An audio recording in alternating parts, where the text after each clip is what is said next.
Je m'appelle Joséphine Marie. J'étais en soins à l'hôpital des Peupliers pour un cancer des seins. J'ai 50 ans et j'ai été diagnostiquée pour un cancer du sein il y a 10 mois. Je m'appelle Myriam, j'ai 62 ans. J'ai été diagnostiquée pour ce cancer en février, il y a 8 mois, et j'ai été soignée au total pendant 4 mois. Alors je m'appelle Claire, j'ai été dépistée il y a 9 mois. Je m'appelle Chantal, je vais avoir bientôt 55 ans. J'ai fait de nouveau des examens dans un hôpital parisien où on m'a diagnostiqué un cancer du sein. Je m'appelle Nathalie, j'ai 53 ans. Voilà, mon traitement s'est passé il y a 1 an et s'est terminé il y a 4 mois.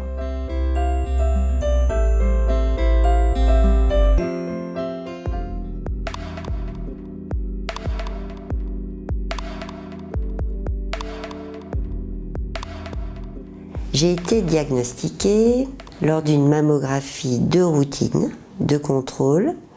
J'avais vu mon gynéco 3 semaines avant. Il n'y avait rien, parce que cette tumeur n'était pas palpable, elle était juste profonde, pas très grosse et profonde. Donc je suis allée faire cette mammo en toute sérénité. J'ai quitté le bureau, j'ai dit à mon chef, ah, je vais faire ma mammo de... Voilà. Et là, c'est un tsunami, parce qu'on comprend tout de suite qu'il y a un problème. Alors j'ai eu une mammographie de dépistage où il y avait quelque chose de tangent, mais à suivre, quoi. Et ma gynécologue m'a prescrit une mammographie 9 mois après, et c'est là qu'on a trouvé qu'il y avait quelque chose. Moi, je ne sentais rien. Un matin, je me suis levée, sous la douche, j'ai senti une petite boule. Par la suite, j'en ai parlé immédiatement donc, à mon mari, qui lui a appelé notre médecin généraliste, qui a été un vrai pilier pour nous soutenir, qui a pris tous les rendez-vous immédiatement de mammographie et qui a appelé aussi ma gynécologue. Elle a tout coordonné. Le médecin qui m'a vue a diagnostiqué que j'avais des nodules qui étaient un peu grands et qu'il fallait faire une biopsie. Après ça, on a détecté que j'avais 2 cancers dans mon sein droit et puis une lésion dans le sein gauche. J'étais sur mon lieu de travail, heureusement pour moi. Donc on m'a téléphoné, on me dit voilà, c'est le laboratoire de tel hôpital. Et voici, donc le prélèvement est positif, vous avez un cancer lobulaire infiltrant. Je l'ai très mal vécu. Sur le moment, on a l'impression de changer de catégorie et d'être quelqu'un d'autre, tout à coup. Et il faut du temps pour apprivoiser ce mot.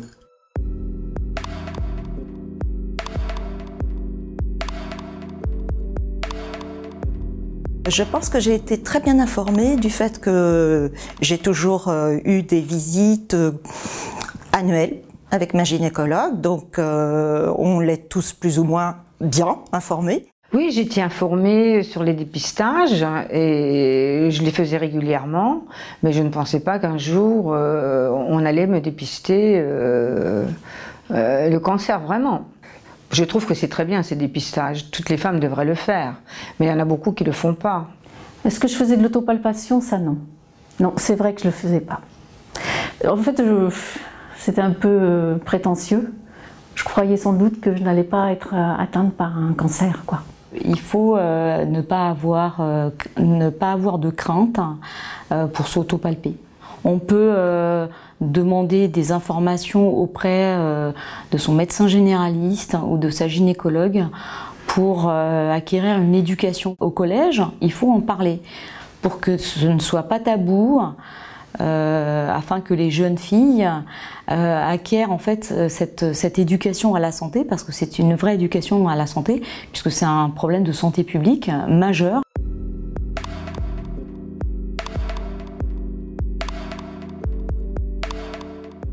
Oui, je connais les traitements en cours, du fait que chimiothérapie, radiothérapie, tout le monde connaît les traitements qui sont exercés dans les diverses structures. Les différents traitements, je les connaissais très bien. C'est pour ça que justement la chimiothérapie me faisait excessivement peur. La plupart des gens m'avaient dit je ne supporte pas, je suis malade, je vomis, je suis très fatiguée, j'ai dû arrêter mon travail. Et plus ils me disaient ça, plus moi je me disais non, non, tu t'arrêteras pas, tu t'arrêteras pas, tu t'arrêteras pas. Toi tu vas tenir, tu vas prouver qu'on peut le faire. Et je l'ai fait. En général, les traitements font perdre, et c'est pas dramatique. Parce qu'il y a des femmes qui sont très belles, la plupart des femmes sont très belles sans cheveux, même chauves. Moi j'ai fait tout un album chauve, habillée, déshabillée, voilà. Après maintenant il existe plein de perruques différentes et il y a des foulards, il ne faut pas du tout en faire et puis les cheveux ils repoussent. Et concernant donc les effets secondaires de la radiothérapie, ça j'avais entendu parler qu'on pouvait avoir de graves brûlures si c'était pas bien fait. Donc là, j'étais un petit peu inquiète. Et moi, qui ai une peau plutôt à brûler au soleil, je ne sais pas bronzer, et ben ça s'est très bien passé. Il faut savoir que quand on vous annonce un cancer, c'est juste comme si quelqu'un vous barrait la route dans l'instant et que tout à coup, tout s'arrête et tout est centré sur... Il faut soigner cette chose qui intervient brusquement dans la vie. Et moi, ce que je voulais, c'était garder mon travail, continuer à travailler, ce que j'ai fait à mi-temps.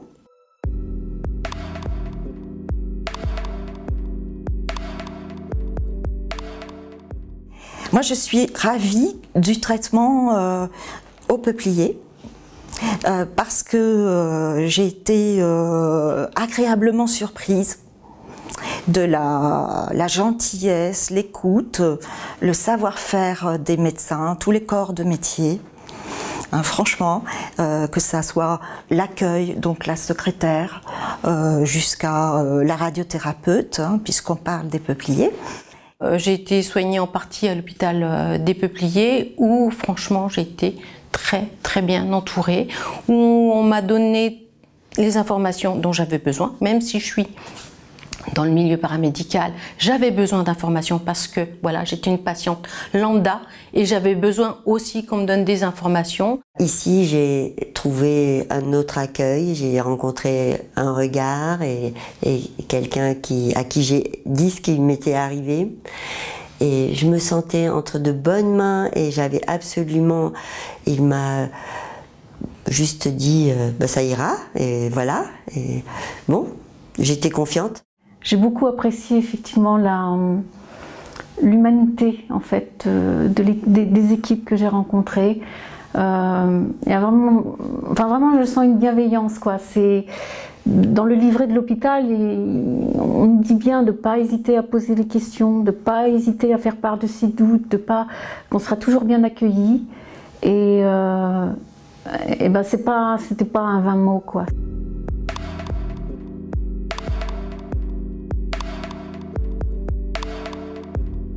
J'ai découvert les soins de support d'une part grâce à mon oncologue qui m'en a parlé et aux infirmières qui procédaient aux injections lors des séances de chimiothérapie. Je les ai découverts du fait que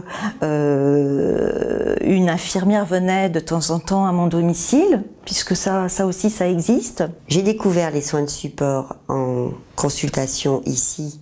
C'est la coordonnatrice de l'hôpital qui m'a reçue, qui m'a présenté l'ensemble des séances et qui a pris du temps pour parler en général. Et elle m'a parlé du yoga, donc le soin de support auquel j'ai eu accès, c'est le yoga. Du coup, dans ma vie, maintenant, le yoga fait partie intégrante de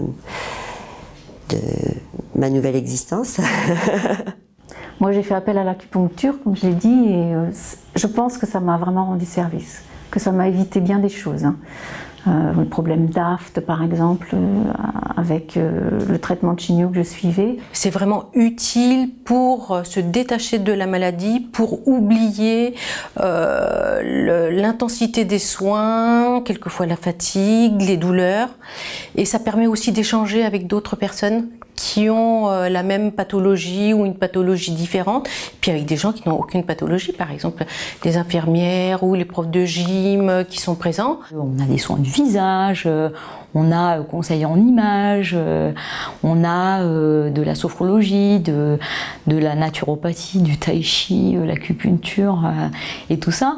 Des choses que peut-être qu'on n'aurait même pas fait avant. On puise une énergie nouvelle, on se redécouvre être femme, être une belle femme, on s'affirme, on redevient vraiment plus belle qu'avant.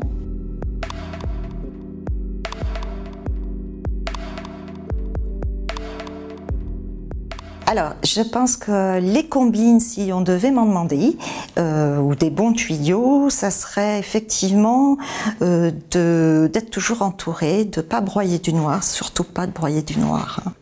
L'homéopathie, beaucoup pour les ongles qui se sont abîmés, faire beaucoup de marches. Et puis bien sûr la musique, parce que j'adore la musique, donc écouter du jazz. Mon fils m'a abreuvé, m'a acheté des disques, des bouquins.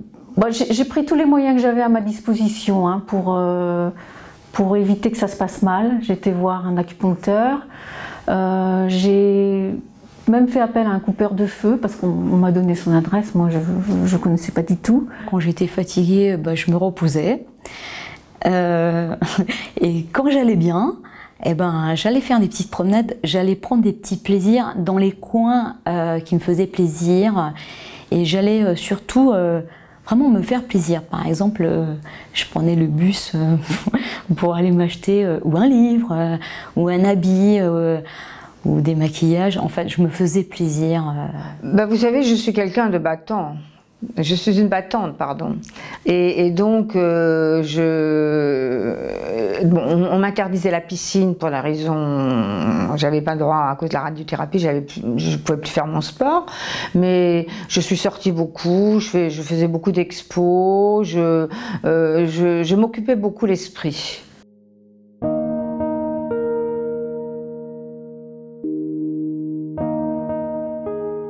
Écoutez, la vie continue.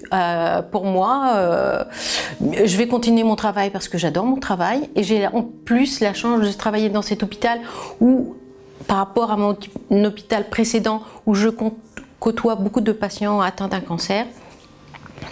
Et c'est pour ça que je n'ai pas besoin de faire partie d'une association pour aider les gens, puisque je les aide, enfin moi je pense pouvoir les aider au quotidien.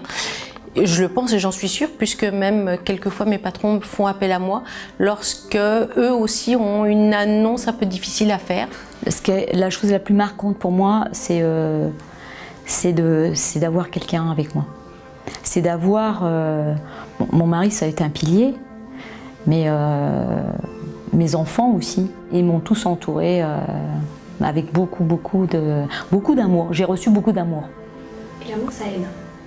L'amour, ça guérit. Oui, c'est ma thérapie, aider les autres. Et si ce n'est pas une obligation familiale, vous pouvez aussi être bénévole. Si vous en avez le courage, la volonté, mais on la trouve en soi. Hein. Il y a une force en nous que l'on découvre. Et effectivement, je ne savais pas qu'elle existait à ce point. On peut souffrir tout en avançant. Hein, vous voyez, quand on est essoufflé, on monte quand même les escaliers parce qu'on sait que de toute façon, on va arriver en haut. Et un jour, de nouveau, on montera normalement les escaliers. Et on en sort... Différente. Oui, un peu. Puis on peut frimer. J'ai eu un cancer, ça se voit pas. J'ai l'impression que je suis sur un nouveau départ, quoi. Il y a quelque chose à faire de ça. On a eu le temps de penser, en fait, pendant ces 10 mois. Moi, j'ai eu le temps de penser, Enfin, Ce qui est positif, c'est que ça a permis de prendre du recul et de revoir les priorités. Mais là, il y a quelque chose à construire, quoi. Et de rencontrer la psychologue, aujourd'hui, m'aide à essayer d'établir, quoi, ce que je veux dans ma nouvelle vie et ce que je ne veux plus. je suis heureuse de ne pas être malade, enfin pour le moment. J'espère, bon j'ai un peu maigri, mais bon, j'espère être de nouveau en forme comme avant et puis continuer ma petite vie sympathique.